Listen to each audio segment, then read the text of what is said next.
നാട്ടിൽ കണ്ടുവരുന്ന അമ്മമാരെന്ന് വെച്ചാൽ they put their kids needs before them, അങ്ങനെ ഒരു കൾച്ചർ ഉണ്ടല്ലോ. They don't put their needs, അവരുടെ ആവശ്യങ്ങൾ അവരുടെ ഫ്യൂച്ചറിനായിരിക്കും കൂടുതൽ ഇമ്പോർട്ടൻസ് കൊടുക്കുക.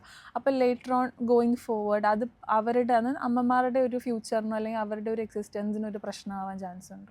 എനിക്ക് തോന്നുന്നു നമ്മുടെ it's a part of our culture. നമ്മുടെ സൊസൈറ്റിയിൽ അങ്ങനെ നമ്മുടെ ഒരു ട്രഡീഷണലി നമ്മളങ്ങനെ ഒരു രണ്ടും സെപ്പറേറ്റ് ചെയ്ത് കാണാനുള്ളൊരു ഇൻകം ചിലപ്പോൾ പണ്ട് കാലത്ത് കുറവാണ്. പക്ഷേ ഇപ്പോഴത്തെ ഒരു ജനറേഷന് ആ ഒരു ബ്ലെസ്സിങ്സ് ഉണ്ട്, കാരണം അവർ ഇൻകം ലെവൽസ് ആർ ഇൻക്രീസിങ്. അപ്പോൾ ആ ഒരു സമയത്ത് of course their own independence അല്ലെങ്കിൽ their retirement has to come first, അല്ല before comes to child education. അതാണ് ഒരു ബേസിക് പ്രിൻസിപ്പിൾ. കാരണം ഈവൻ നമ്മളൊക്കെ ഫ്ലൈറ്റിൽ യാത്ര ചെയ്യുമ്പോൾ തന്നെ അവരെപ്പോഴും മാനുവലിൽ പറയും put your seat belt first. കാരണം ഇപ്പോൾ kids education always can be funded through education loan, but your retirement cannot be. അപ്പോൾ റിട്ടയർമെൻറ്റ് തന്നെയാണ് പ്രൈമറി പ്രയോറിറ്റി കൊടുക്കേണ്ട കാര്യം. MyFin TV. Download the app now.